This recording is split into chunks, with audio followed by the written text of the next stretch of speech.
Bouf, c'est pas possible. Vraiment, des fois, je me demande comment on a fait pour se plaindre à l'époque du prix des DLC de Call of Duty et qu'aujourd'hui, on arrive à dépenser des centaines, voire des milliers d'euros sur un jeu dans lequel, dans un an, ce que tu as dépensé ne vaudra plus rien.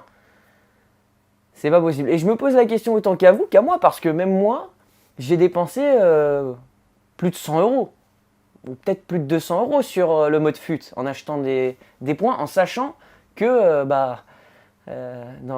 j'allais dire dans un an, mais même dans quelques mois, ces cartes-là ne vaudront plus rien. Si je refais encore une nouvelle fois une vidéo sur le mode FUT de FIFA, c'est parce qu'il y a encore une fois une nouvelle polémique. Donc, s'il y a beaucoup de polémiques sur ce mode de jeu, c'est parce que déjà, c'est un mode qui est très compétitif. C'est vraiment le meilleur mode de jeu qu'on aurait pu espérer, parce que le but, c'est de créer son équipe, de la modifier, de faire des matchs pour ensuite racheter d'autres joueurs. Franchement, le concept, il est vraiment super.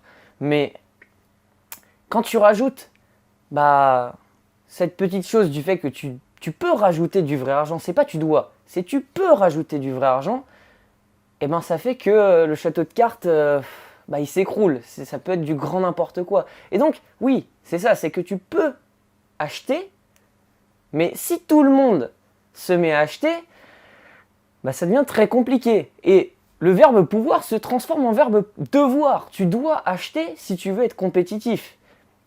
Ou en tout cas, tu dois déjà énormément jouer. Même si tu achètes, tu dois énormément jouer. Dès le début du jeu, par exemple, tout le monde se met à fond sur le jeu. On va dépenser, je ne sais pas, certains 50, certains 100, certains vont essayer de ne rien dépenser. Ça va être plus compliqué pour eux. Surtout si tu as envie de faire FUT Champion. Donc, tu commences à mettre un peu d'argent, tu construis ton équipe. Moi, je trouve que maintenant, ça devient beaucoup plus compliqué de faire l'achat-revente. Ou en tout cas, il faut avoir beaucoup de patience. Mais en tout cas, c'est possible. Voilà, tu ouvres des packs. Si tu as plus ou moins de chance, tu peux monter très rapidement, ou sinon au moins avoir de l'argent pour te faire ton équipe, pour ensuite faire des matchs, avoir plus d'argent et ensuite, encore une fois, former ton équipe. Mais attention, c'est que le problème, c'est un des gros problèmes du mode FUT, c'est que des cartes, il en sort tout le temps. C'est-à-dire que déjà, on a les cartes de la semaine, ça n'a pas changé depuis la création du mode FUT, c'est qu'on a les cartes de la semaine, mais maintenant, tu as, je dirais presque tous les mois, si ce n'est pas tous les mois, une carte spéciale qui sort. Et ça fait que ta carte or brillante, qui valait peut-être 100 000 crédits, voire peut-être 1 million de crédits, ou même, si tu avais acheté un joueur 2000 crédits, si tu commences par exemple sans mettre de l'argent, déjà 2000 crédits, 10 000 crédits, 50 000 crédits, c'est beaucoup. Et même si tu as mis de l'argent quand même. Ça dépend si tu as eu de la chance ou pas. Donc c'est ça le problème, c'est que FIFA en fait, EA, ils disent que si tu mets de l'argent sur le jeu, ça casse pas la concurrence. C'est vrai que il y a cette part de chance, c'est-à-dire que si tu mets 100 euros, tu peux avoir plus d'argent en revendant des joueurs que tu as eu dans un pack qu'un mec qui a mis 1000 balles. Parce que si tu tombes sur un gros joueur, voilà, tu auras plus d'argent. Donc c'est vrai qu'il y a toujours cet aspect du hasard qui fait que. Mais bon, tu es quand même obligé d'ouvrir des packs si tu veux vraiment te rendre riche et te faire une super équipe. Donc c'est très compliqué. Voilà, je pars un peu dans tous les sens parce que c'est vrai que cet événement me frustre un petit peu. Je vous ai même pas encore parlé de l'événement, mais si vous avez vu, dernièrement, il y a un youtubeur italien qui a remarqué que des gens avaient la dernière carte icône, puisque vous savez que pour les joueurs, il y a plusieurs cartes icônes qui sortent, et que un joueur avait en premier détenteur, plusieurs cartes icônes de la dernière carte des dernières cartes qui venaient de sortir. Et du coup, déjà pour avoir un icône premier détenteur, ça demande vraiment, vraiment énormément de chance, surtout si c'est un revendable. Donc encore pire. Et le mec, il en avait plusieurs. Du coup, le youtubeur italien, il a contacté le mec. En fait, il s'est rendu compte que le mec avait acheté les cartes, mais pas n'importe qui, un employé de chez EA. On en est là, quoi. Et c'est pas le pire, c'est pas le pire. C'est pas le pire. Pour moi, c'est pas le pire. Parce que, on pourrait dire, oui, l'employé de chez EA, c'est quand même un sacré enfoiré, quoi. Bref. Et mais pour moi, c'est pas lui le pire. Le pire, c'est que l'acheteur a payé des centaines, voire des milliers d'euros pour ces cartes. Et on ne parle pas de quelque chose, parce que moi déjà, ce qui me frustre, c'est que c'est quelque chose de virtuel. Mettre 1000 balles sur un truc de virtuel. Mais après, on peut se dire, oui, mais bon, il y en a qui mettent bien des centaines de milliers d'euros sur le Bitcoin. Mais le Bitcoin, tu sais que c'est une valeur, même si elle n'existe pas, elle n'est pas matérielle, tu sais que ça a de la valeur. Alors que quand tu achètes une carte sur FUT, quand tu as une carte sur FUT, la valeur, elle a de la valeur donc dans le marché IA, mais dans notre monde à nous, elle n'a déjà pas de valeur. Et en plus de ça, dans 1 mois, 2 mois, voire 3 mois, en tout cas dès la sortie du prochain FIFA, sa valeur sera nulle.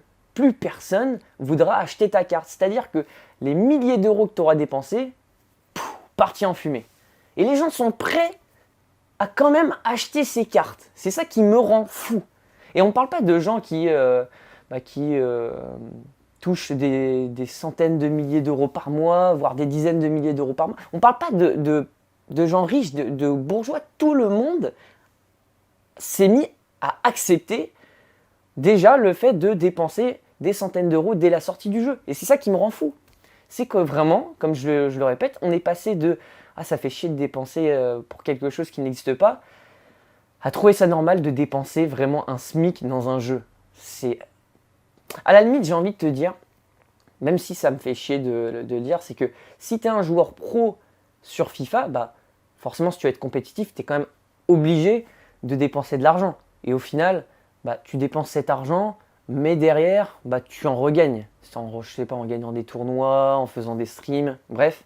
Mais si tu es un joueur lambda, bah, ton expérience de jeu est un peu meilleure, mais pour énormément d'argent. Donc ce qui s'est passé après cette affaire, c'est que EA a réagi. Plus tôt cette semaine, nous avons été informés d'une activité suspecte liée à un contenu hautement noté dans FIFA Ultimate Team, c'est-à-dire une carte qui a une grosse valeur. Nous avons appris que les objets FUT étaient attribués à des comptes individuels qui ne les gagnaient pas grâce au gameplay, c'est-à-dire en ouvrant des packs, en achetant sur le marché des transferts, en complétant un défi de récompense, par exemple un achèvement SBC ou un autre engagement. Puisque oui, vous pouvez remporter des packs en regardant des lives Twitch, donc les lives de EA.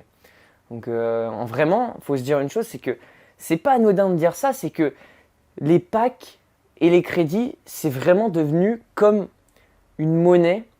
Ce qui est virtuel, c'est devenu de la monnaie parce que on te prend ton temps comme un travail contre de l'argent. On te récompense de ton temps perdu. Ça se trouve que toi, tu n'as pas envie de regarder ces streams. Le comportement allégué est inacceptable et nous ne tolérons en aucun cas l'octroi ou l'achat d'articles de joueurs en échange d'argent. Cette pratique va à l'encontre de l'intégrité concurrentielle du jeu, constitue une violation de l'accord d'utilisateur d'EA et n'est pas quelque chose que nous tolérons. Ça, on le sait, EA ne veut pas qu'il y ait des échanges ou des achats avec du vrai argent en dehors du mode FUT. Et si vous êtes un vieux de la vieille sur FUT, vous savez que avant, on pouvait faire des échanges entre joueurs EA de cartes. Et là, c'est plus possible parce que les gens se vendaient les cartes, se les donnaient. Et eux, ils veulent vraiment avoir leur place dans cette transaction. Déjà, même si tu vends ta carte, c'est ça que je trouve dingue, si tu vends ta carte dans le marché des transferts, EA prend une petite partie. Et ça, je ne comprends pas. Pourquoi EA prend une petite partie? Enfin, je sais pas, c'est pas comme si c'était une transaction avec du vrai argent. Enfin, je sais pas. Enfin, je sais pas, on est censé être dans un jeu, pas dans un marché avec du vrai argent. Enfin, ça me dépasse. Vraiment, ça me dépasse. Donc ensuite, EA se justifie sur la manière dont eux décident de quand est-ce qu'ils ont le droit d'octroyer, c'est-à-dire de donner des cartes à des joueurs.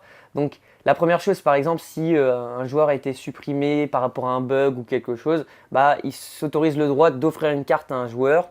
Sinon, il y a des cartes qui sont données sur des comptes dédiés pour que les employés de chez EA puissent tester les joueurs. Et apparemment, ces comptes ne sont pas directement utilisés ou pratiqués. Ces cartes ne sont pas pratiquées sur les serveurs que nous connaissons. C'est un peu des serveurs privés. Et ensuite, FIFA, bien sûr, ça je trouve ça à peu près normal. c'est que FIFA offre par exemple la carte Mbappé à Mbappé. Ils offrent des cartes à certains de leurs partenaires. Et apparemment, tout ça, ça représenterait 0,0006%. Donc, bon, ce qui n'est pas grand-chose. Enfin, en tout cas, je voulais revenir sur ce sujet. Un sujet vraiment qui me dépasse à travers cette nouvelle. Comment les gens... Vraiment, dites-moi dans les commentaires combien vous avez dépensé sur FUT. Honnêtement. Et dites-moi si, je sais pas, est-ce que vous avez ce regret après avoir dépensé de l'argent? Moi, par exemple, je sais que je vais dépenser 100 euros dès le début en sortant, en achetant le jeu. Et je sais que je vais le regretter même avant de l'avoir acheté, mais je me sens obligé alors que je suis normalement un adulte. Je suis quand même assez averti. Alors, j'imagine même pas les enfants. T'imagines? T'es là, tu dépenses 100 euros. Ah bah, j'ai pas eu Mbappé, bah je vais remettre 100 euros. Mais ça va vite, ça va vite. Moi, je sais m'arrêter, mais ça se trouve que les enfants ne savent pas s'arrêter. Et ça devient vraiment très très dangereux, vraiment comme système. Et moi, comme je l'ai dit et comme je le répète, le seul moyen d'arrêter tout ça, c'est qu'une loi européenne interdise ce système dans les jeux vidéo. Parce que là, ça devient grave. Ça devient grave. EA déjà gagne beaucoup plus d'argent avec ce mode de jeu qu'avec l'achat du jeu. Donc c'est quand même incroyable. Voilà, moi en tout cas, je joue plus du tout au mode FUT. Je trouve davantage de plaisir à jouer au mode club. Mais malheureusement, pas trop d'avancée dans ce mode-là, ce qui est vraiment dommage. C'est vraiment un mode qui a énormément de potentiel, mais EA ne travaille pas là-dessus. Voilà. En tout cas, j'espère que cette vidéo vous aura plu. N'hésitez pas à me dire ce que vous pensez dans les commentaires. C'était Rémi.